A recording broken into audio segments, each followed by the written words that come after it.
Amyotrophic lateral sclerosis is a progressive neurodegenerative disease that causes the gradual deterioration of both upper and lower motor neurons. This leads to muscle weakness, atrophy, and, eventually, respiratory failure. The disease affects approximately 1.75 per 100,000 individuals, primarily those between the ages of 40 and 70, with a higher prevalence in males. The pathophysiology of ALS involves the degeneration of motor neurons in the motor cortex, brainstem, and spinal cord. The underlying mechanisms include protein misfolding, such as the accumulation of TDP-43 and SOD1, mitochondrial dysfunction, excitotoxicity from excess glutamate, and neuroinflammation. In about 10% of cases, ALS is linked to specific genetic mutations. The most common is the C9orf72 mutation, followed by SOD1, which causes a toxic gain of function. Other mutations like TARDBP and FUS disrupt RNA metabolism.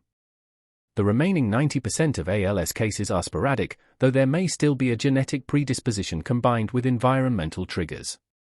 ALS presents in two main ways. Limb onset begins with muscle weakness, atrophy, and fasciculations, often accompanied by spasticity and hyperreflexia.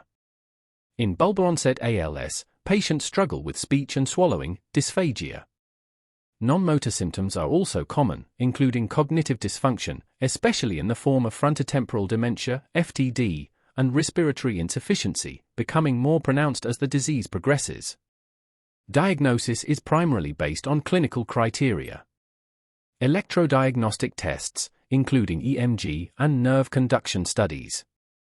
MRI scans help rule out other conditions with similar symptoms, while genetic testing is crucial to identify mutations that could influence treatment and management.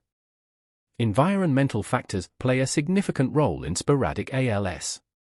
Toxins like pesticides, heavy metals, and solvents, cyanotoxins from certain algae, have been linked to higher risks of developing ALS.